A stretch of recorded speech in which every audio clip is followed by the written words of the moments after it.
Faltan menos de 24 horas para que se abran las urnas. En un despacho caluroso de Guayaquil, un hombre de más de 60 años sostiene una carta con la mano que ya empieza a temblar. Si gana, se convertirá en presidente del Ecuador. Si pierde, su rival político, un hombre más joven, más rico, con mejores conexiones, se encargará de que su nombre se hunda en el olvido. Y, por si fuera poco, el país está al borde de una crisis económica que nadie se atreve a nombrar en voz alta. Ese hombre se llama José Luis Tamayo. Y para entender por qué este momento es una carrera contra el tiempo, para él y para todo un país, tenemos que volver atrás, muy atrás, a un niño que jamás debería haber llegado tan lejos.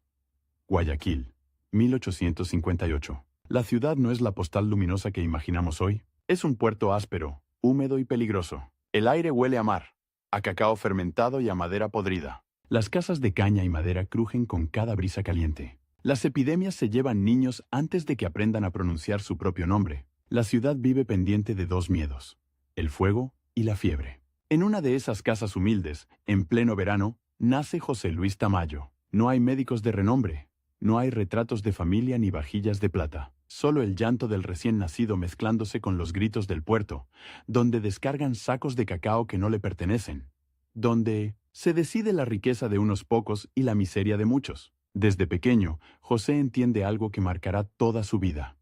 En Guayaquil, el tiempo es un enemigo. Una fiebre mal curada, un incendio que se propaga en minutos, un cambio brusco en el precio del cacao en Londres, y todo lo que creías seguro desaparece. Las familias se arruinan de la noche a la mañana. Los barcos que debían llegar no llegan. Los amigos de hoy se convierten en enemigos mañana. Mientras otros niños juegan en los esteros, él observa, ve a los cargadores doblarse bajo el peso de los sacos. Escucha las discusiones de los comerciantes en las pulperías. Oye cómo los adultos hablan de guerras civiles, de presidentes que duran menos que una temporada de lluvias, de un país que parece estar siempre a punto de romperse en dos. No hay biblioteca en su casa, pero hay voces. Voces de marineros que traen noticias de otros puertos. Voces de liberales y conservadores que se insultan en las esquinas. Voces de curas que amenazan con el infierno y de agitadores que prometen el cielo si se derroca al poder de siempre. José crece entre sermones y rumores, entre procesiones religiosas y susurros conspirativos. Cada noticia llega tarde y deformada, pero suficiente para despertar una pregunta que lo perseguirá. ¿Quién manda realmente aquí? ¿El presidente en Quito? ¿Los hacendados cacaoteros? ¿Los bancos extranjeros? ¿O los hombres sin nombre que manejan los hilos desde la sombra? En medio de ese caos, aparece algo que lo salva. El estudio. Un viejo maestro de escuela, cansado y miope, se da cuenta de que ese niño flaco, de mirada intensa, aprende más rápido que el resto. Le presta libros usados, le enseña a leer más allá del silabario. Un día, le pone en las manos un texto de derecho, escrito en un español rígido, frío. Y ahí, algo hace clic. Las leyes. Esas palabras secas que parecían tan lejanas de las calles polvorientas de Guayaquil, de pronto se convierten para José en una llave. Si entiendes las leyes, entiendes el poder. Si puedes hablar el idioma de los códigos y los artículos, puedes enfrentarte a quienes lo usan para aplastar a los demás. Mientras muchos jóvenes sueñan con barcos, haciendas o cargos militares, José se obsesiona con una idea casi absurda para alguien de su origen: ser abogado. No abogado cualquiera. Un abogado que pueda plantarse frente a los nombres intocables de Guayaquil y decir: aquí también hay reglas. Y también se aplican para ustedes, pero el tiempo corre en contra. Su familia necesita dinero. Las oportunidades no son infinitas. En la ciudad, cada año aparecen nuevos jóvenes brillantes, hijos de familias adineradas, que llenan las aulas y los despachos con sus apellidos resonantes. La brecha entre el sueño y la realidad parece crecer con cada amanecer. Entonces aparece la figura que será, con los años, su sombra constante, su competidor. En la misma ciudad, casi en los mismos años, crece otro joven decidido a llegar a la cumbre. A diferencia de José, él no conoce el miedo a la pobreza. Su familia hace negocios con el cacao, tiene contactos en los bancos, se sienta en las mejores mesas. Su nombre empieza a circular temprano en los corrillos políticos. Gonzalo Córdoba. José no lo sabe aún, pero este hombre se convertirá en su medida constante, en el rostro del otro camino posible, el del poder nacido, del privilegio, de la riqueza heredada, de la entrada por la puerta grande. Dos hombres, dos orígenes, un mismo objetivo: gobernar. Para llegar a la universidad, José tiene que ganarle una carrera silenciosa al destino. Trabajar y estudiar. Ahorrar cada moneda. Convencer a su familia de que vale la pena apostar por años de estudio, en lugar de un sueldo inmediato. En un país donde muchos jóvenes no llegan ni a terminar la primaria, pretender un título de abogado es casi un acto de desafío. Los días de José se convierten en una coreografía milimetrada. Por las mañanas, trabaja en lo que puede. Mensajero, escribiente, ayudante en un pequeño despacho. Por las tardes, acude a clases cuando consigue que lo acepten, con ropa modesta pero limpia, tratando de pasar desapercibido entre trajes mejor cortados y apellidos con peso. Por las noches, estudia a la luz de una vela que se consume demasiado rápido, como si el tiempo mismo quisiera recordarle que no espera a nadie. Guayaquil cambia a su alrededor. Ecuador entero hierve. La tensión entre liberales y conservadores no es solo un debate de ideas, es sangre, exilios, fusilamientos, el poder de la iglesia, la influencia extranjera, las élites serranas y costeñas. Todo choca en un país largo y desigual que busca, a golpes, su identidad. El joven José observa atentamente cómo los viejos caudillos se disputan el país como si fuera una hacienda más. Empieza a entender que el derecho no es suficiente. Las leyes pueden ser torcidas, ignoradas o compradas. Hace falta algo más. ¿Política? No política como espectáculo, sino como campo de batalla. El salón de clases para él se convierte en un laboratorio. Allí escucha a profesores conservadores defender un orden rígido y casi feudal, y a alumnos liberales murmurar sobre revoluciones, reformas, separación de iglesia y Estado. José no levanta la voz, todavía, pero toma nota de todo. Su nombre empieza a sonar tímidamente en ciertos círculos. El muchacho Tamayo es brillante, dice uno de sus profesores. Sí, pero no tiene padrinos, responde otro. Esa frase se le queda clavada como una espina. No tiene padrinos. Nadie que abra puertas por él, nadie que lo empuje hacia el centro del escenario. Mientras tanto, en salones más elegantes, el nombre de Gonzalo Córdoba se pronuncia con otro tono. Ese joven promete, tiene talento y, sobre todo, respaldo. La carrera entre ambos ya ha comenzado, aunque aún no se hayan cruzado en un mismo pasillo. Para José, el tiempo se vuelve una cuenta atrás privada. Antes de los 30, debe lograr visibilidad. Debe ser algo más que un abogado de causas pequeñas. En un país donde el poder cambia de manos con violencia, quien no está preparado cuando llega el momento, queda fuera para siempre. Él lo sabe. Lo siente casi físicamente en la nuca, como un reloj que no deja de hacer tic-tac. Las primeras causas que asume como abogado no son glamorosas. Defiende a pequeños comerciantes ahogados por deudas injustas, a trabajadores estafados, a familias en pleitos por herencias mínimas. Gana reputación de hombre serio, riguroso, tenaz. No promete milagros, pero pelea cada caso como si fuera el último. Y, sin darse cuenta, empieza a construir lo único que puede competir con el poder del dinero y los apellidos. Prestigio moral. En una sociedad donde muchos se venden al mejor postor, la simple idea de un abogado que no se deja comprar empieza a ser, en sí misma, revolucionaria. Mientras tanto, el país se sacude con una fuerza que cambiará todo. La Revolución Liberal de 1895. Las banderas liberales se levantan.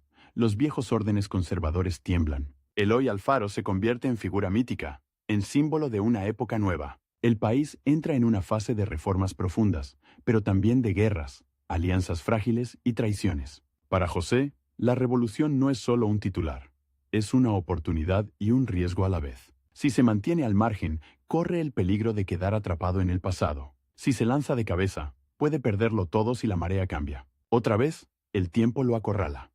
Hay decisiones que no admiten demora. Elige. Se define como liberal, se acerca a los círculos alfaristas, habla en reuniones, en pequeños clubes políticos, en tertulias donde se diseña, entre humo de tabaco y café amargo, el futuro del país. No es el orador que levanta multitudes, aún, pero cuando habla, sus palabras tienen un filo que incomoda. Las leyes no están escritas para adornar bibliotecas, dice en una de esas reuniones. Están para defender a los que nunca han tenido voz. De lo contrario, no son leyes, son cadenas. Entre quienes lo escuchan, algunos se entusiasman, otros se inquietan.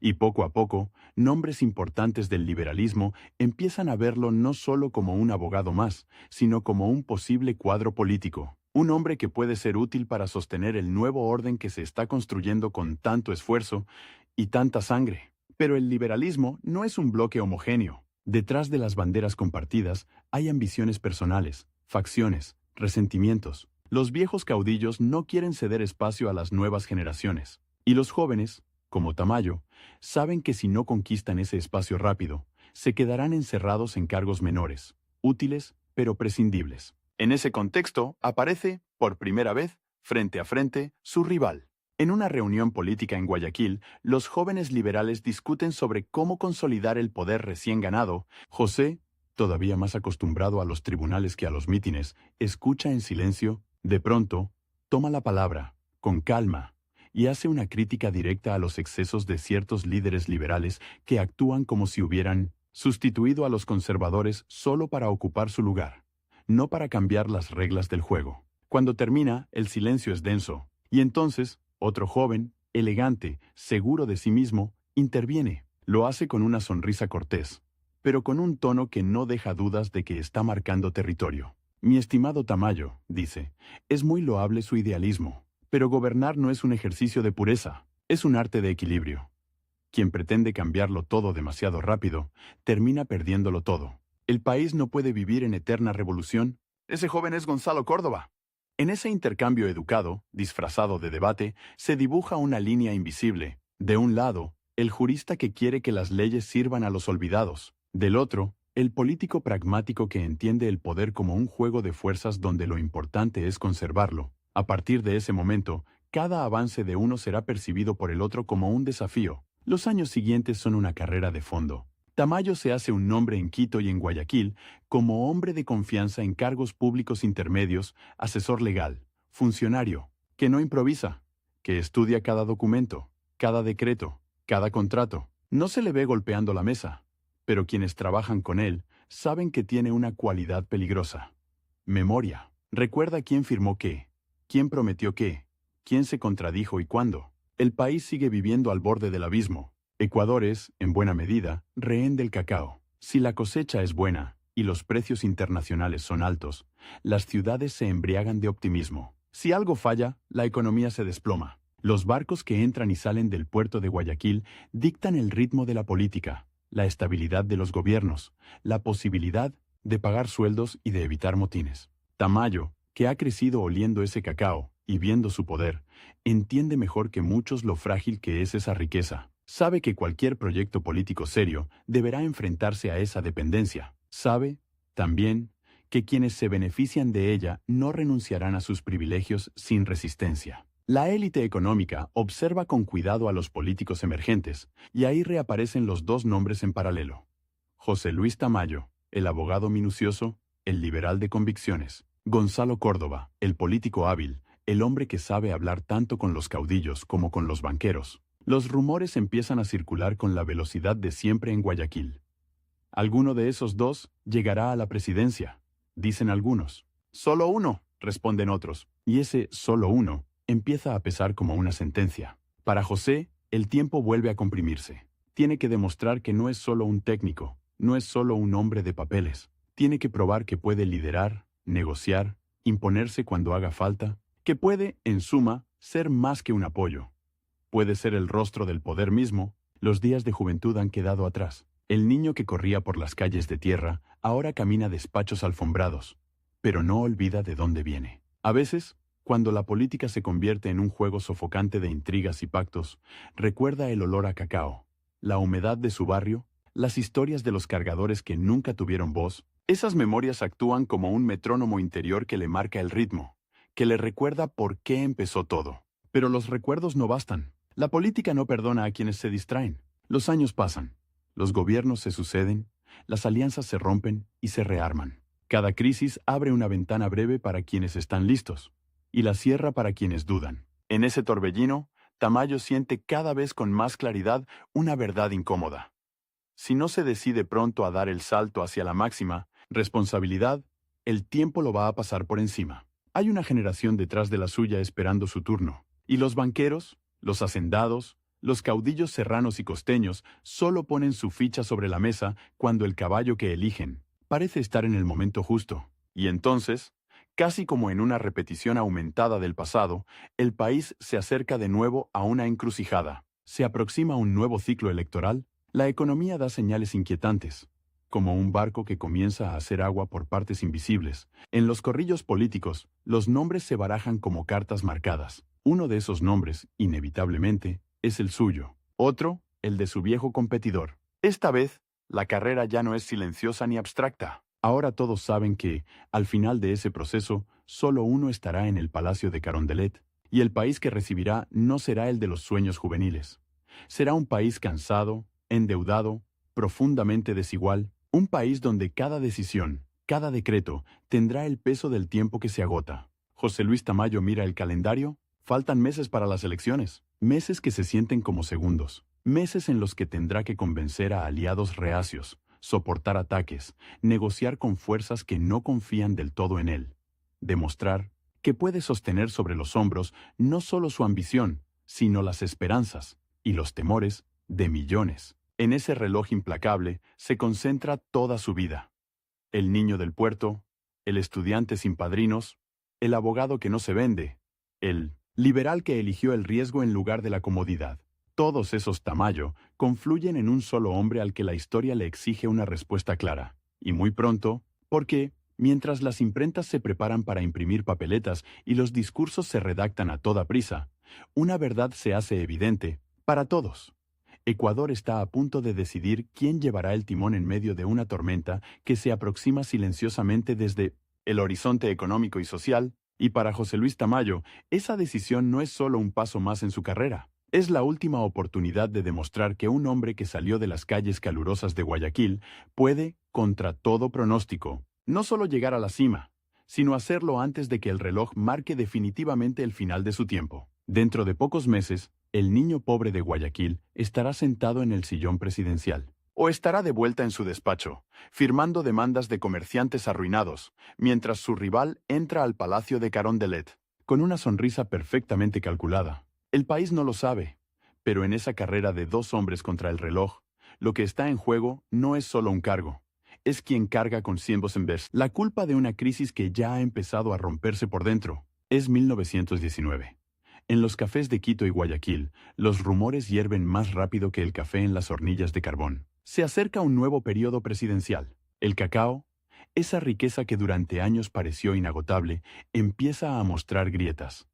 Plagas en las plantaciones, precios que caen, deudas con bancos extranjeros que crecen como sombras en los balances. En ese contexto, los liberales se miran unos a otros con una pregunta en los ojos. ¿Quién será el próximo? No el próximo en ganar, sino el próximo en sostener el edificio que cruje. El próximo en recibir los golpes cuando el suelo termine de hundirse. En un salón cerrado, lejos del ruido de la calle, un pequeño grupo de hombres hace cuentas. Pero no solo números. Cuentas de poder. Banqueros, políticos veteranos, jefes de facción, algunos han gobernado en la sombra más tiempo del que cualquier presidente ha durado en el cargo. A esa red la llama el pueblo con un nombre que suena a lazo que aprieta: la argolla. Sobre la mesa, junto a copas medio vacías de brandy, hay periódicos extranjeros con titulares inquietantes. Se habla de recesión, de inestabilidad, de mercados nerviosos. Nadie en ese salón quiere ser el responsable visible cuando todo eso estalle. Necesitan a alguien que inspire confianza, que tenga reputación de honesto, que sea liberal, pero que no pertenezca del todo a su círculo más íntimo. Alguien que, si todo sale mal, pueda ser presentado como el culpable, un fusible. Y al mismo tiempo, alguien que no despierte la furia inmediata de las masas. Uno de los presentes pronuncia un nombre con voz baja, casi casual. Tamayo, José Luis Tamayo. El resto guarda silencio unos segundos. Lo conocen. Abogado serio, liberal probado, no un agitador, no un caudillo, pero sí un hombre de leyes. No es de los suyos, pero se ha sentado con ellos. Ha negociado, ha firmado documentos claves. No es peligroso, se dicen. No parece ambicioso en exceso. Y además, viene de Guayaquil, del puerto donde todo empieza y todo termina. No tiene el carisma de un Alfaro, dice otro. Pero el país está cansado de héroes que terminan en estatuas o en cadalsos. Ahora hace falta alguien sobrio. La palabra sobrio flota en el aire como un elogio y como una condena. En otra parte de la ciudad, esa misma noche, alguien más escucha su nombre en una conversación distinta. Gonzalo Córdoba, ya entonces figura respetada entre los liberales, recibe la noticia de que Tamayo gana puntos entre los poderosos. Un asesor le comenta, casi en susurros, que lo están considerando seriamente. Córdoba, que no es hombre de explosiones emocionales, solo inclina la cabeza. «Interesante», dice, y sus dedos juegan con el borde de una copa. Él también podría ser candidato, tiene apoyos, dinero, conexiones, pero ve algo que los demás todavía no quieren mirar de frente. El país se aproxima a una tormenta perfecta. Ser presidente ahora no es solo ocupar un cargo. Es caminar sobre una cuerda floja mientras la multitud, desde abajo, prepara piedras. El twist llega en una frase que suelta con fría calculadora. Apoyaremos a Tamayo, no por lealtad, no por amistad, por estrategia. Dejar que otro cargue con el peso de los años difíciles, mientras él se reserva para un futuro más propicio, es una jugada brillante y cínica a la vez. Mientras tanto, lejos de esos salones llenos de humo, Tamayo continúa con su trabajo diario. Revisa expedientes, asiste a reuniones, responde cartas, sabe que su nombre suena, que hay quienes lo mencionan como posible candidato, pero no termina de creer que el destino, tan mezquino, en su infancia, vaya a ponerle en las manos la presidencia del país. A sus más cercanos les dice que él solo aspira a servir donde sea útil. Hasta que una noche, el timbre de su casa rompe la rutina. Traen una carta desde Quito, no un simple oficio, sino una invitación disfrazada de consulta. Los jefes liberales quieren hablar con él, quieren escuchar su opinión sobre el futuro del partido, sobre el país, sobre la economía. Es el lenguaje de siempre. Cuando dicen opinión, quieren decir disponibilidad. En el tren que lo lleva a Quito, Tamayo mira por la ventana los paisajes que cambian. La costa húmeda, el ascenso hacia la sierra, la neblina que se pega a los vidrios. No es un joven impetuoso. Es un hombre que ha cruzado ya la barrera de los 60 años, sabe que no habrá otra oportunidad. Si ahora dice que no, su tiempo político se habrá agotado definitivamente. Pero decir que sí tiene un precio. Aceptar que llega tarde a una presidencia temprana para los problemas que se acumulan. El reloj ya no corre a su favor. Corre desbocado hacia el abismo. En Quito, la escena tiene algo de teatro. Salón amplio, cortinas pesadas, un crucifijo en la pared, a pesar de que muchos de los presentes se declaran liberales anticlericales. Todos sonríen, hablan de unidad, de responsabilidad histórica. El discurso suena a grandeza, pero el subtexto se siente en cada mirada. Nadie quiere ser el primero en ensuciarse las manos cuando el país empiece a incendiarse. Doctor Tamayo, le dicen, el partido necesita de su prestigio. El país necesita de su seriedad. Él escucha, asiente, pregunta. No se lanza a la primera. Pide tiempo. Tiempo. Precisamente lo que no hay. Le dan unos días para responder. Pero el calendario electoral es implacable. Si no hay candidato pronto, el partido se fracturará.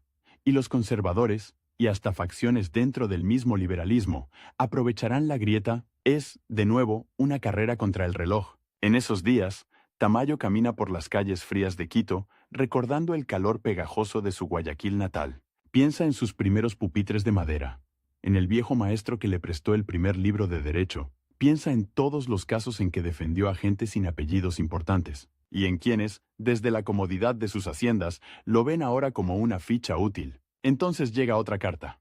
No de banqueros, no de jefes de facción. Una carta breve, escrita con letra temblorosa, que viene de Guayaquil, de un viejo conocido del barrio, uno de aquellos niños que cargaban sacos de cacao y nunca tuvieron su suerte. Le habla de la miseria creciente, de los sueldos que no alcanzan, de los hijos que pasan hambre mientras los barcos siguen llevando cacao a otros puertos. Si usted llega ahí arriba, le escribe, acuérdese de nosotros.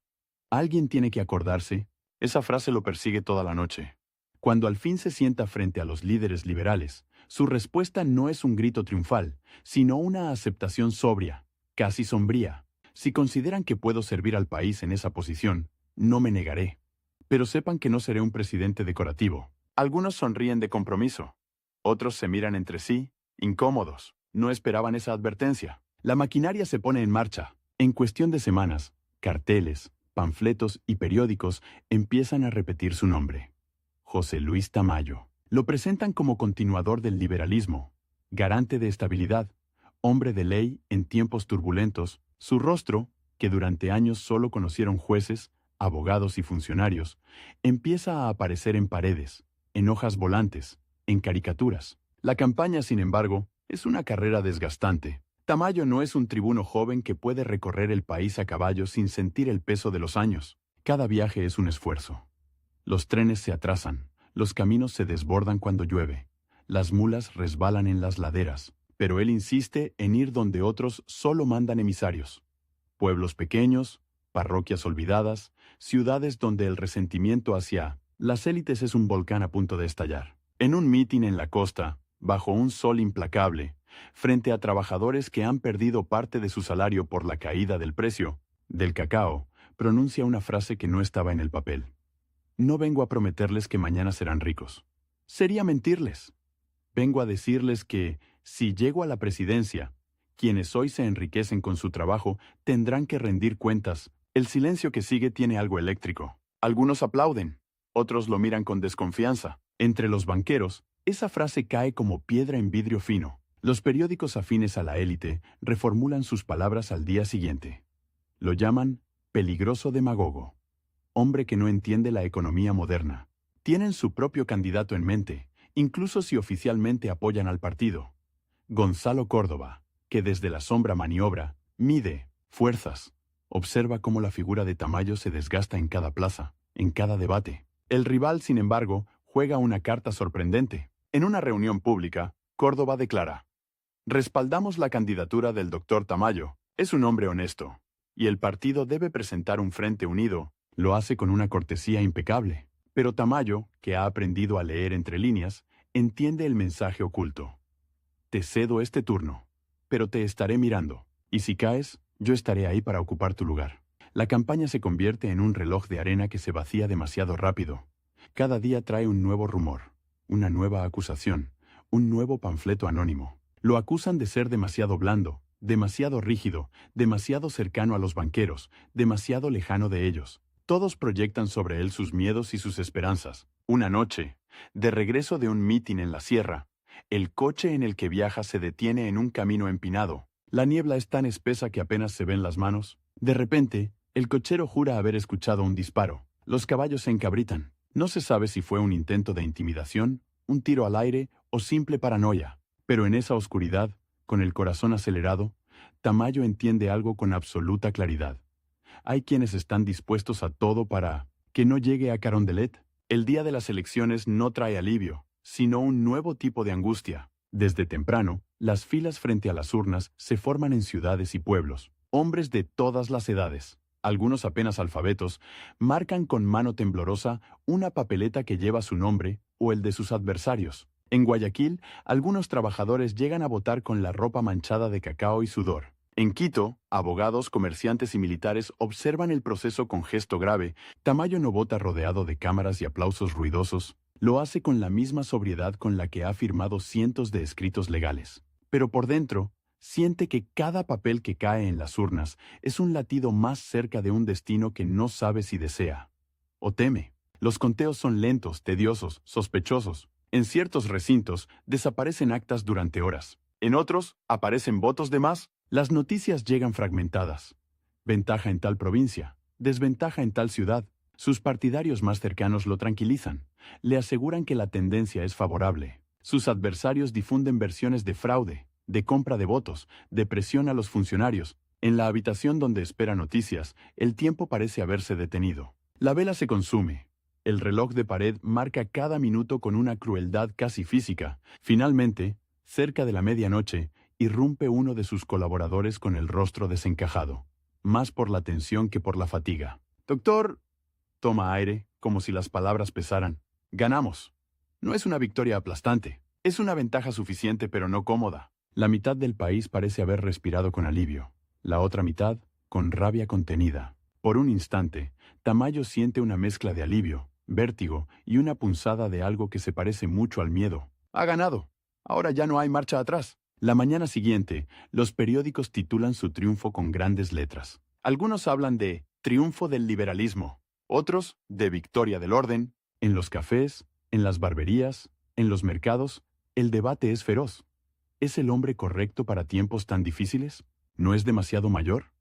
¿Será capaz de enfrentarse a los banqueros que lo han apoyado? ¿Se atreverá a desafiar a las élites serranas y costeñas? En un despacho tranquilo, Lejos del bullicio, los miembros de la argolla se felicitan con sonrisas medidas. Ahora, que gobierne, dice uno, con una mueca que no es precisamente de alegría, ¿tendrá que tomar decisiones duras? Lo que no dicen en voz alta, pero todos piensan, es otra cosa. Si las cosas salen mal, no será culpa de ellos, será culpa del presidente. Y los presidentes, en Ecuador, son reemplazables. Días después, cuando llega el momento de la proclamación oficial, el salón se llena de trajes oscuros, de medallas, de discursos solemnes. Tamayo escucha palabras grandilocuentes sobre destino, patria, honor.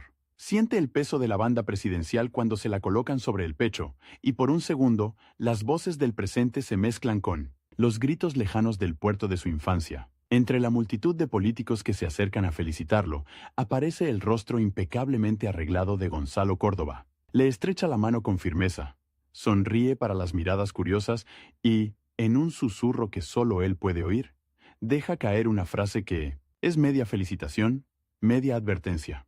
El país es suyo, presidente.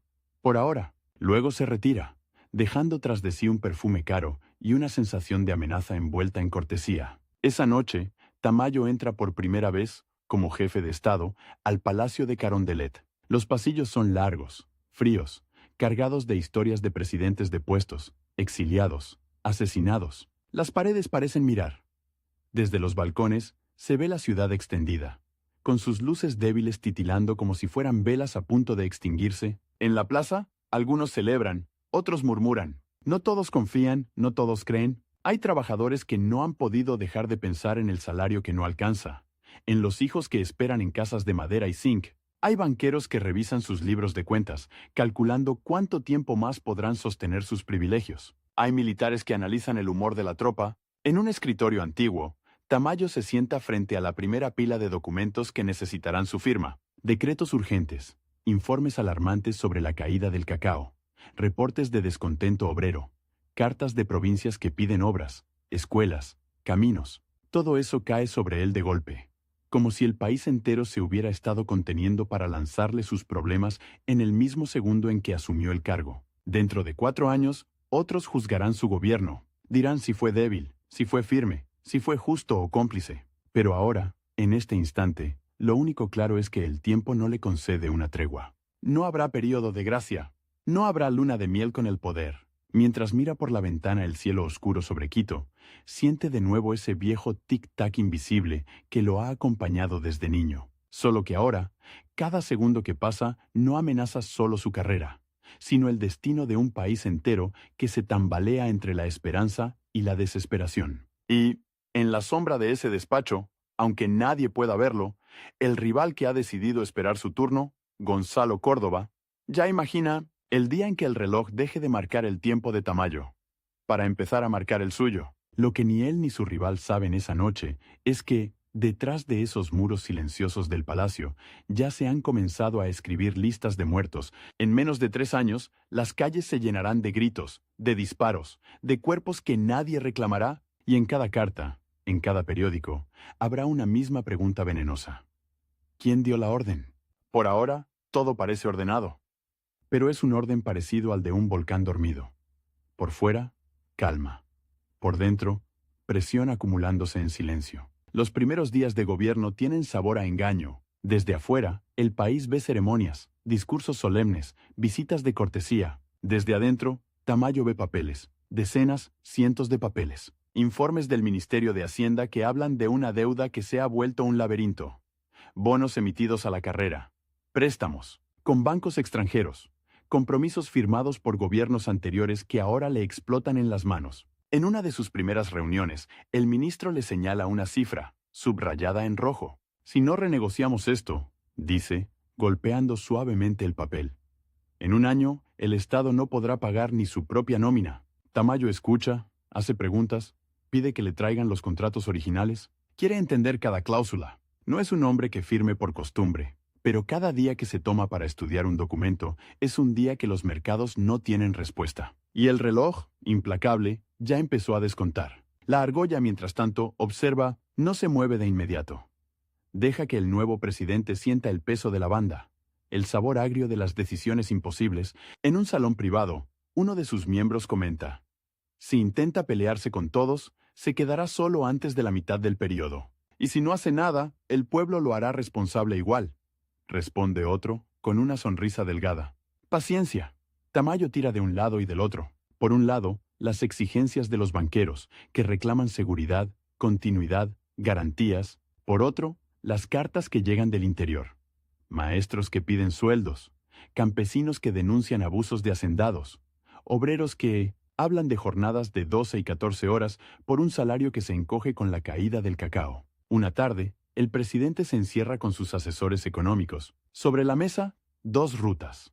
Recortar drásticamente el gasto público, dejando a miles sin empleo, o endeudarse más, hipotecando el futuro para sobrevivir el presente. No hay opción buena, murmura.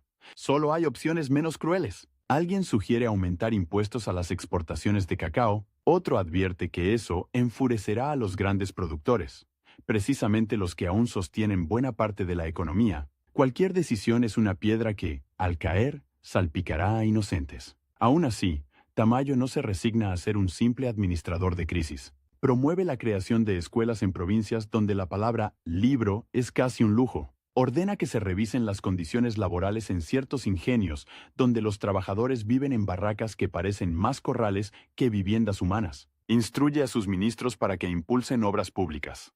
Caminos, puentes, mejoras en puertos. Son logros que, en otro tiempo, habrían bastado para construir una reputación sólida, pero en este tiempo, cada avance se ve opacado por una sombra mayor. El derrumbe del modelo cacaotero. Los barcos que antes partían repletos ahora salen medio vacíos. En los muelles de Guayaquil se ven sacos apilados que nadie compra, obreros que pasan horas sentados, con la mirada perdida, esperando un jornal que no llega. En las noches, cuando el palacio se sumerge en un silencio espeso, Tamayo se queda despierto más de lo que su edad aconseja. Recuerda la carta de aquel viejo amigo de barrio. Si usted llega ahí arriba, acuérdese de nosotros. Se pregunta si sus informes, sus decretos, sus reuniones con embajadores sirven de algo para esos hombres que hoy duermen en cuartos, sin comida suficiente, con niños que lloran por hambre y fiebre. Mientras él lucha con números y decretos, su rival afina otra clase de cuentas. Gonzalo Córdoba no conspira abiertamente. No le hace falta. Su mejor arma es la paciencia. Se reúne con banqueros, con líderes provinciales, con militares de sonrisa impecable y palabra medida. El presidente hace lo que puede, dice en público, con gesto comprensivo. Son tiempos difíciles, debemos apoyarlo. Pero cada vez que lo dice, deja en el aire una idea invisible. Él se está desgastando. ¿Yo no? El tiempo corre más rápido de lo que marca el reloj. Al primer año, los periódicos ya hablan menos del hombre sobrio de la ley y más del mandatario en medio de la tormenta económica. Al segundo, empiezan los titulares sobre huelgas, sobre protestas aisladas en ingenios y fábricas. Trabajadores que exigen salarios, que alcancen, jornadas menos inhumanas, respeto mínimo. En Guayaquil, la tensión tiene olor. Mezcla de sudor, grasa, humo de máquinas y agua de río. Los obreros se reúnen en sindicatos jóvenes, improvisados, pero llenos de rabia contenida. En galpones mal iluminados se discuten pliegos de peticiones. Aumento de salarios, jornada de 8 horas, pago puntual. ¿Creen que el presidente nos escuchará?, pregunta un joven obrero, con las manos aún manchadas de aceite. Tiene que hacerlo, responde otro. Vino de abajo, como nosotros, no puede haberse olvidado. Esa es la ilusión que todavía lo sostiene. La idea de que el hombre que llegó al poder con la historia del niño pobre de Guayaquil será distinto a los de siempre. Pero el conflicto no se cocina solo en los talleres y en las calles, también en los despachos. Un grupo de empresarios y banqueros llega a Quito con un mensaje duro, apenas disfrazado de cortesía. Señor presidente, el país necesita orden. Las huelgas espantan a los inversionistas. Si cedemos demasiado, perderemos competitividad. Hablan de números, de balances, de confianza del mercado. Casi nunca pronuncian la palabra hambre. Tamayo los escucha. Siente que camina en cuerda floja sobre un abismo moral. Si ignora a los trabajadores, traiciona el origen que dice honrar. Si se enfrenta abiertamente a los grandes intereses, puede provocar una fuga masiva de capitales y una crisis aún más profunda. Y en cualquier caso, sabe que la argolla no se lo perdonaría. El límite se rompe en Guayaquil. Lo que empieza como un pliego de peticiones termina convirtiéndose, en cuestión de días, en una huelga general. Las fábricas detienen sus máquinas. Los muelles se llenan de hombres que ya no cargan sacos, sino pancartas. Los tranvías se paralizan. Las sirenas que antes marcaban el inicio y el final de la jornada suenan ahora como alarmas de guerra. Desde Quito, los informes llegan cada hora. Multitudes en la calle. Los comercios han cerrado. Hay enfrentamientos aislados. El gobernador pide instrucciones urgentes. Los empresarios exigen restablecer el orden a cualquier costo. Los militares hablan de riesgo de subversión. Tamayo siente, con una claridad brutal, que ha llegado la prueba para la que nadie puede prepararse. En una reunión de emergencia, las voces se superponen. Si no actuamos con firmeza, esto se extenderá a otras ciudades. Son trabajadores desesperados, no criminales. Mañana pueden ser criminales si alguien los organiza. Hay rumores de agitadores extranjeros. La palabra revolución empieza a colarse en algunos informes, como una grieta de miedo. El presidente guarda silencio unos segundos, mira el mapa extendido sobre la mesa. Sus dedos se detienen sobre la franja costera, sobre esa ciudad donde él dio sus primeros pasos, donde aprendió a no confundir pobreza con resignación. ¿Hay posibilidad de una negociación rápida?, pregunta. Lo dudo, señor. Los ánimos están caldeados, y los empresarios exigen garantías inmediatas. El reloj de la pared marca cada minuto como un golpe. Tamayo firma órdenes para enviar refuerzos. No ordena una masacre. Nadie, en ese salón, pronuncia la palabra disparen a matar. Pero en el lenguaje del poder, a veces basta con decir restablezcan el orden, para que, en la calle, alguien traduzca esa frase en ráfagas de fusil. Guayaquil despierta, al día siguiente, con un silencio extraño. Las sirenas no suenan. Muchas fábricas siguen cerradas. En ciertos barrios, los habitantes cierran puertas y ventanas como si supieran que algo terrible se aproxima. En las plazas, los trabajadores se reúnen, levantan pancartas, gritan consignas. Hay enojo, sí, pero también esperanza. Todavía creen que se puede dialogar. En algún punto de la mañana, la línea que separa la protesta de la tragedia se rompe. Tal vez sea una piedra lanzada, tal vez un disparo al aire, tal vez un soldado nervioso que cree ver un arma donde solo había una bandera. Lo cierto es que, de pronto, los fusiles hablan más fuerte que cualquier consigna. Los relatos posteriores se contradicen en detalles, pero coinciden en algo. Hubo ráfagas. Hubo gente que corrió sin saber hacia dónde. Hubo hombres, mujeres y hasta niños que cayeron en medio del caos. Algunos testigos contaron cuerpos apilados en las esquinas, sangre corriendo entre adoquines, zapatos abandonados junto a charcos rojos. Otros dijeron que los muertos fueron decenas. Algunos se atrevieron a hablar de cientos. En Quito, las noticias llegan primero deformadas, luego corregidas, luego maquilladas. Hubo algunos disturbios. Hubo enfrentamientos serios. Hubo pérdidas humanas. Nadie quiere pronunciar la cifra exacta. Nadie quiere ponerle número a la tragedia. Cuando finalmente le informan a Tamayo que el ejército restableció el orden, con saldo lamentable, el despacho se queda pequeño para contener el peso de esas palabras. El presidente siente una punzada en el pecho, no solo física. Sabe, en lo más íntimo, que aunque él no estuviera en esa plaza, aunque no diera una orden directa de disparar, la responsabilidad política lo alcanza. Es su gobierno, es su mandato, es su país. Esa noche, mientras el país entero comenta versiones fragmentadas de lo ocurrido, Tamayo revisa, una y otra vez, los informes que le han puesto sobre la mesa. Los papeles hablan de sublevados, de vándalos, de agitadores. Muy pocos mencionan la palabra hambrientos. En algún lugar de Guayaquil, una madre busca a un hijo que no regresa. En algún cuarto del barrio donde él creció, un anciano, tal vez aquel que alguna vez le escribió pidiéndole que se acordara de los suyos, escucha la noticia de que un pariente cayó en la plaza, con una pancarta en la mano. Ni el presidente ni el anciano se ven, pero los une un hilo invisible de culpa y desamparo. La argolla, por su parte, respira aliviada. El orden se ha impuesto, dice uno de sus miembros sin temblarle la voz. El país no está para experimentos. No necesitan decir lo demás. La sangre derramada no mancha sus nombres en los documentos. Mancha el del presidente. Gonzalo Córdoba observa los acontecimientos con la misma frialdad con la que un ajedrecista contempla un sacrificio necesario. «Esto lo marcará», comenta en una reunión privada.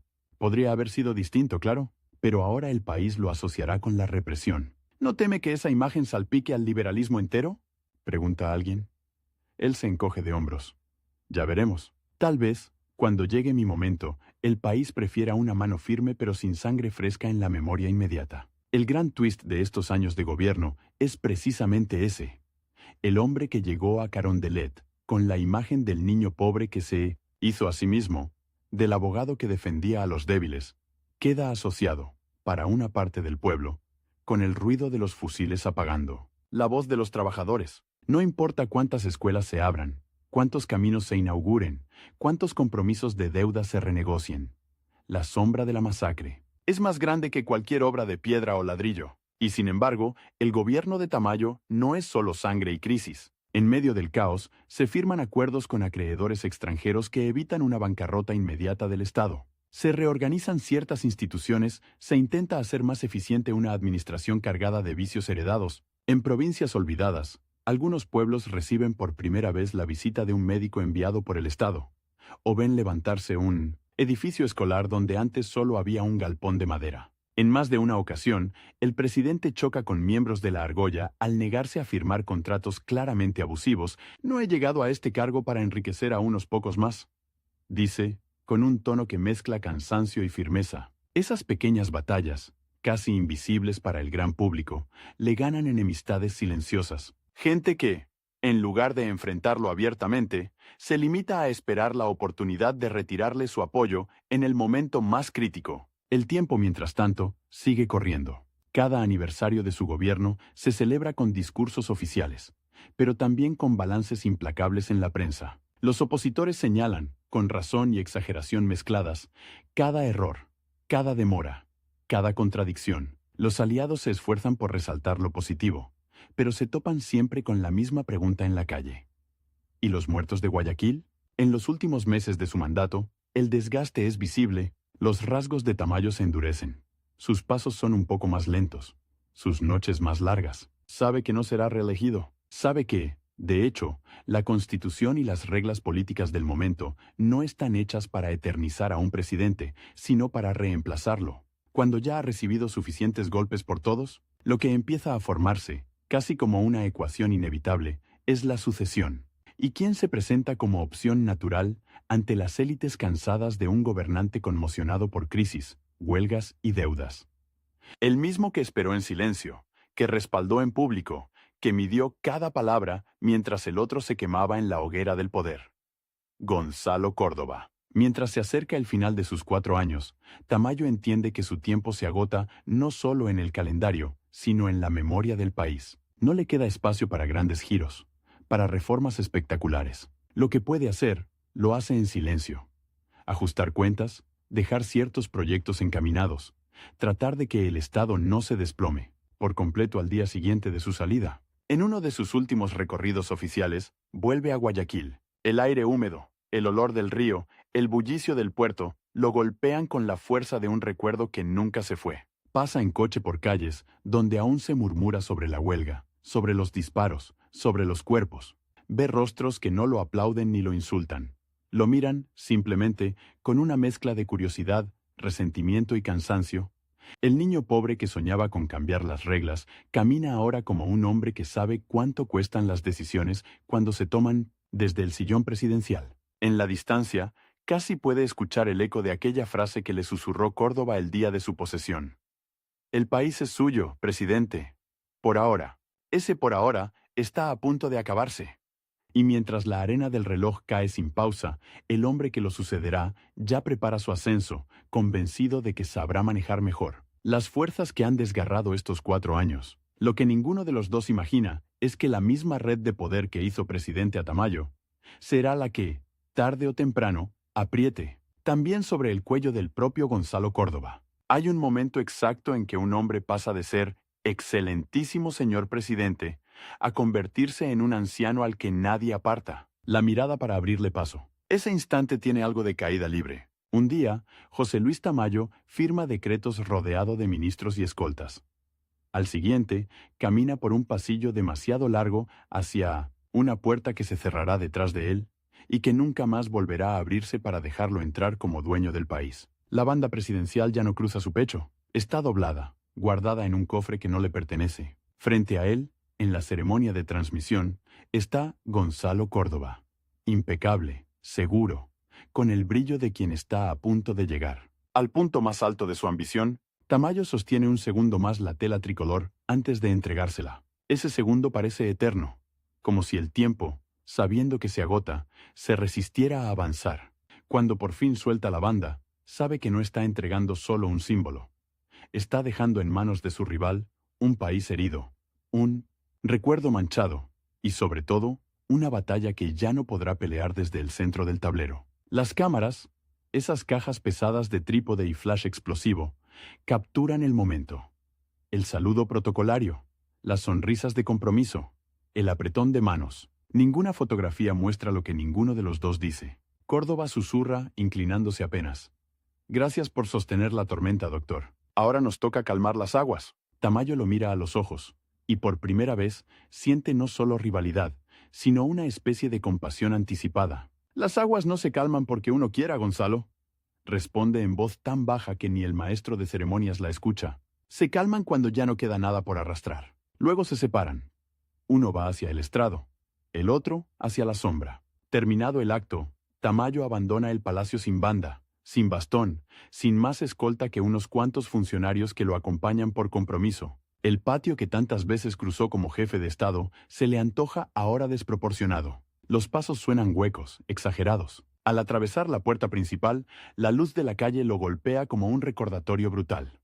Ahí fuera, la vida sigue. Hay vendedores voceando periódicos con titulares sobre el nuevo gobierno. Hay curiosos que miran la caravana oficial irse con Córdoba. Casi nadie se detiene a observar el coche discreto en el que se monta el expresidente. De pronto, el hombre que tenía que responder cada día a la pregunta, ¿qué va a hacer con la nación?, se encuentra frente a otra, más íntima e implacable.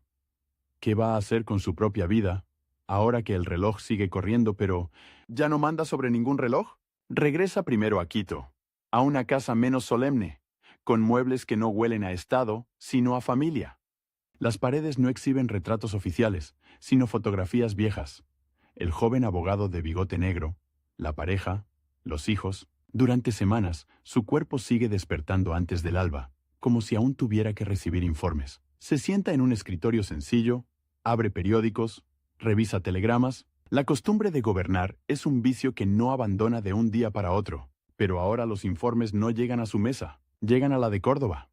Y él solo puede imaginar lo que dicen. En Guayaquil, una parte del pueblo lo maldice todavía en voz alta por los muertos de la huelga. Otra lo defiende diciendo que no tuvo opción. La mayoría, simplemente, lucha por el pan de cada día, y no tiene tiempo para discutir sobre exmandatarios. En las fondas, su nombre aparece mezclado con improperios, con chistes, con resignación. En las universidades, algunos estudiantes lo señalan como ejemplo de cómo el poder puede devorar los principios. En cafés más discretos, ciertos viejos liberales recuerdan, al contrario, que al menos era un hombre serio, y que pudo ser peor. Tamayo lo sabe. No hace falta que nadie se lo diga directamente. Lo lee entre líneas en la prensa. Lo escucha cuando entra a un café y la conversación baja de volumen. Lo percibe en la manera en que algunos lo saludan demasiado rápido, como si temieran contagiarse de su desgaste. Y sin embargo, el tiempo no le concede el derecho a encerrarse en el pasado. La vida política no se detiene solo porque él haya bajado del escenario. Acepta, de mala gana, volver a ejercer como abogado, como consultor, como figura respetada a la que se acude cuando hace falta entender algún resquicio legal o algún laberinto constitucional. En ciertos salones quiteños, se sienta ahora en sillones que antes ocupaban otros exmandatarios. Hablan de leyes, del rumbo del liberalismo, del futuro del país. A veces, inevitablemente, alguien menciona el 15 de noviembre de 1922. El aire se espesa. Las frases se llenan de quizás, de tal vez, de las circunstancias. Tamayo guarda silencio más de lo que argumenta. Tiene respuestas técnicas, pero cada vez menos respuestas morales. Mientras él intenta reconstruir una vida privada, Gonzalo Córdoba inaugura obras, pronuncia discursos, sonríe desde los balcones del palacio. La rivalidad que antes se medía en votos y maniobras, ahora se mide en algo más cruel. En la comparación constante, en algunos editoriales se lee: el presidente Córdoba ha logrado mantener el orden que se puso en riesgo en el gobierno de Tamayo. En otros, justo lo contrario. El gobierno actual no muestra la austeridad ni la disciplina del doctor Tamayo. Lo que nadie dice en voz alta, pero él lo percibe como un rumor subterráneo, es que la cuerda que amarra a Córdoba a la argolla está más tensa que nunca. Una noche, algunos meses después de dejar el poder, Tamayo es invitado discretamente a un encuentro en Quito. No se trata de una sesión solemne, sino de una reunión a puerta cerrada. Entre los presentes hay banqueros, políticos veteranos, jóvenes oficiales del ejército. Las caras conocidas se mezclan con otras nuevas, más duras, más ansiosas. Lo que se habla ahí no aparece en ningún diario. Se discute sobre deuda, sobre privilegios, sobre el peso excesivo de unos pocos en la economía y en la política. Uno de los oficiales, de mirada intensa y uniforme recién planchado, dice en voz firme: «El país no puede seguir siendo un negocio de unos cuantos». Tamayo lo escucha y siente un escalofrío. Es como oír, en boca de otros, las quejas que él mismo empezó a formular demasiado tarde cuando ya era presidente. Cuando regresa a su casa, una punzada en el pecho lo obliga a detenerse en medio del pasillo. Se apoya en la pared. Respira hondo. Espera a que el dolor se retire. El médico, al día siguiente, le da una sentencia que no suena a decreto, pero pesa igual. Debe cuidarse. El corazón ya no es joven. No puede seguir viviendo como si tuviera 40 años. Es la primera vez que alguien, con autoridad profesional, le dice lo que él intuía desde hacía tiempo. Su reloj personal también tiene fecha de vencimiento. Y sin embargo, la historia del país sigue acelerándose. Desobedeciendo cualquier recomendación médica, desde la distancia, ve cómo el gobierno de Córdoba se enreda en su propia red. Huelgas, tensiones, malestar militar, murmuraciones contra la argolla. En más de una ocasión, el expresidente es consultado. «Doctor Tamayo, ¿cree que la situación es tan grave?». Él responde con frases cuidadosas, pero por dentro siente que el país entero avanza hacia una cornisa. La rivalidad con Córdoba ya no tiene la forma de un duelo entre dos ambiciones, sino la forma de una carrera ciega contra un mismo precipicio. El amanecer del 9 de julio de 1925 encuentra a José Luis Tamayo en Guayaquil, de visita, cuando la noticia le llega como una bofetada, húmeda. Se han levantado los militares en Quito. Detalles confusos, oficiales jóvenes, cuarteles tomados, comunicaciones interrumpidas, nombres que empiezan a sonar.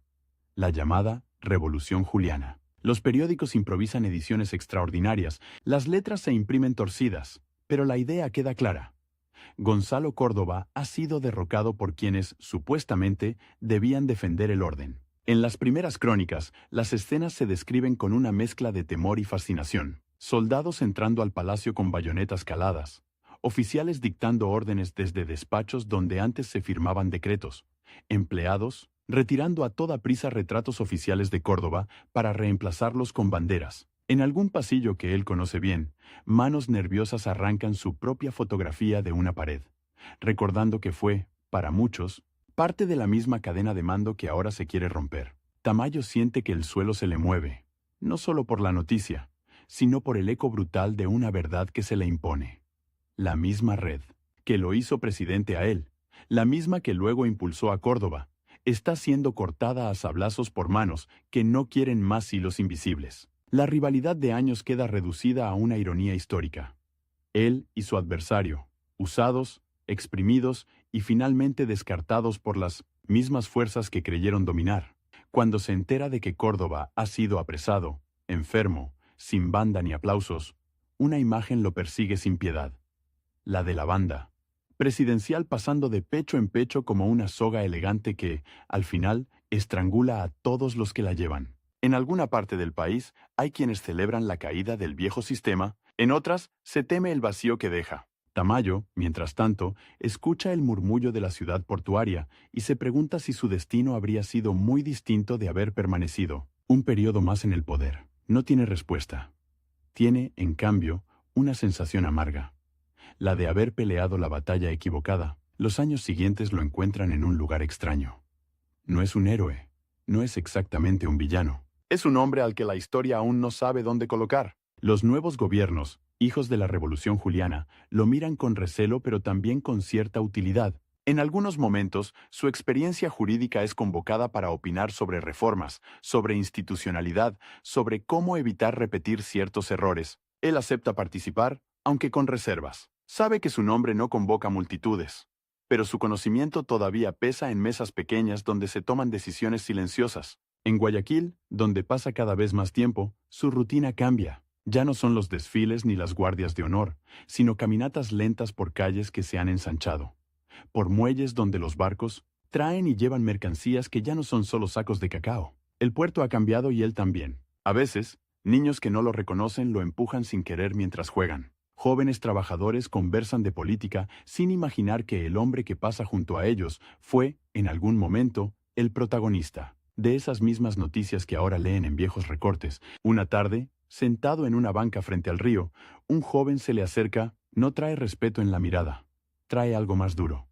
Una pregunta vieja en labios nuevos. Usted es el doctor Tamayo, ¿verdad? Él asiente, acostumbrado a ese tono que no busca autógrafos. Mi padre murió en la huelga del 22, dice el muchacho, sin rodeos. En mi casa, su nombre se pronuncia como quien nombra una desgracia. Las palabras caen como piedras. Durante unos segundos, el exmandatario siente de nuevo aquella punzada en el pecho. Pero esta vez no es solo física. Lo sé, responde. No sé si pueda decir algo que lo consuele. No busco consuelo, replica el joven. Solo quería verlo.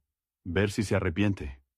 Tamayo lo mira fijamente. No hay discursos preparados para esa clase de juicio. Hay noches en que no puedo dormir, admite. Si eso es arrepentimiento, lo tengo desde hace muchos años. El muchacho lo observa en silencio, como si midiera el peso de esa confesión. Mi madre dice que ningún presidente sufre por nosotros, murmura antes de marcharse. Si usted sufre, es asunto suyo. Se va, dejándolo solo con el ruido del río y la certeza de que el tiempo no borra, solo cambia la forma de las heridas. En la intimidad de su casa, el anciano expresidente empieza a llenar cuadernos. No son memorias dictadas a un secretario, sino páginas escritas a mano, con letra algo temblorosa, en las que intenta dejar constancia de lo que vio, de lo que decidió, de lo que no se atrevió a hacer. No busca justificarse, al menos eso se dice a sí mismo. Busca, más bien, dejar un mapa para quien, algún día, se siente en el mismo sillón donde él se sentó y crea ingenuamente que bastan. Las buenas intenciones para domar a un país hecho de deudas, ambiciones y dolores antiguos. El tiempo, sin embargo, juega en su contra. Su salud se resiente. Los médicos repiten diagnósticos que ya no sorprenden a nadie. El corazón cansado, la edad avanzada, la necesidad de reposo, pero hay algo que no sabe descansar. La urgencia. La urgencia de terminar al menos una parte de ese relato antes de que una noche cualquiera su cuerpo decida que ya tuvo suficiente de este mundo. En los años 40, Guayaquil es otra ciudad. Hay más autos, más ruido, más humo. El río sigue siendo el mismo, pero los rostros han cambiado. Los niños que alguna vez escucharon hablar de Don José Luis, ahora son adultos, y muchos de ellos solo conocen su nombre porque alguna calle, alguna escuela, algún barrio, lleva la placa con esas 3 palabras: José Luis Tamayo. Los alumnos de esa escuela repiten su nombre en voz alta al pasar lista, sin saber que el hombre existe todavía. En algún lugar de 1902, la ciudad, caminando lentamente con un bastón, cargando historias que ya casi nadie le pide que cuente. En ciertas tertulias políticas, un nuevo tipo de análisis comienza a aparecer. Los más jóvenes hablan de su gobierno no solo como el de la matanza, sino también como un período donde se intentaron ciertas reformas, donde se plantearon ideas sobre educación, sobre infraestructura, sobre organización del Estado. Algunos profesores universitarios, buscando matices, dicen en clase: la historia no es blanco y negro. Hay figuras como Tamayo, marcadas por una tragedia, pero también por intentos de modernización. Es un pequeño giro, casi imperceptible, pero suficiente para que, en el ocaso de su vida, el expresidente perciba que su nombre ya no es solo un insulto o una consigna de odio, sino un campo de disputa entre quienes quieren crucificarlo y quienes intentan entenderlo. Nadie, sin embargo, le ofrece una absolución total, y él tampoco la pide.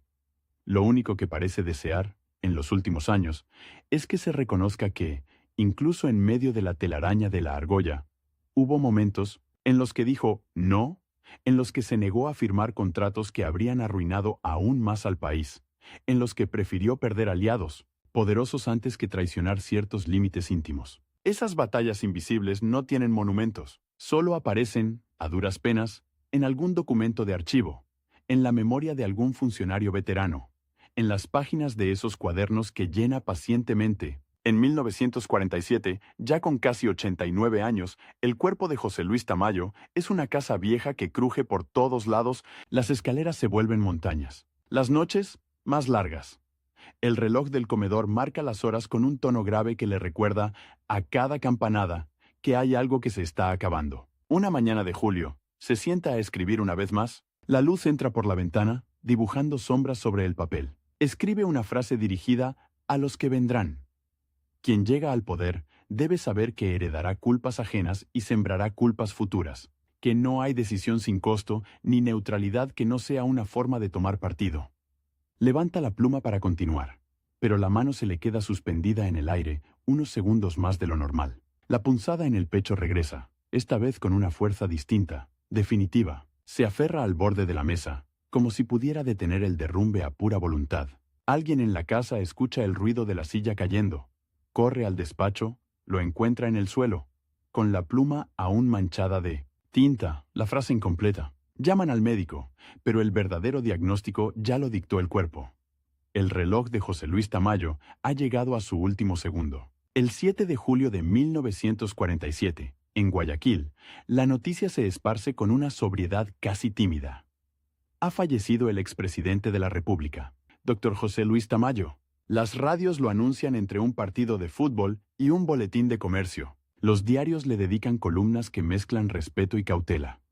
Recuerdan su origen humilde, su ascenso, sus obras, pero nadie evita mencionar la huelga y la sangre del 22. En algunas casas, los más viejos hacen un silencio breve, como quien saluda a un fantasma conocido. En otras, la noticia pasa sin mayor comentario. Es, para muchos, un nombre que pertenece a una época que ya no sienten propia. En una escuela que lleva su nombre, un maestro interrumpe la clase y explica a sus alumnos quién fue ese hombre de la placa de la entrada. Habla de su niñez pobre, de su carrera como abogado, de su presidencia difícil, de la crisis, de la huelga, de la masacre, de la deuda, de la muerte. Uno de los niños pregunta, ¿fue bueno o fue malo? El maestro se queda en silencio un segundo, mira por la ventana, ve a otros niños corriendo en el patio. Fue un hombre, responde al fin. Y los hombres, sobre todo los que mandan, casi nunca caben en una sola palabra. Ahí, en esa respuesta ambigua, en ese espacio incómodo entre la condena y la comprensión, queda encerrado el legado de José Luis Tamayo, un legado hecho de contrastes. El niño pobre que ascendió hasta la presidencia y el gobernante marcado por la sangre. El defensor de ciertas causas populares y el aliado, aunque fuera a la fuerza, de una élite voraz. El rival de Gonzalo Córdoba, que terminó descubriendo que ambos fueron piezas en un juego más grande que ellos. Sus cuadernos, sus leyes, sus silencios, sus errores, sus miedos, sus gestos de valentía a destiempo. Todo eso se mezcla en la memoria de un país que, como todos, prefiere relatos simples, pero que, de vez en cuando, se asoma a biografías como la suya para recordar que la historia la hacen, casi siempre, hombres cansados, contradictorios, que toman decisiones irreparables mientras el reloj, implacable, sigue descontando segundos que nunca vuelven.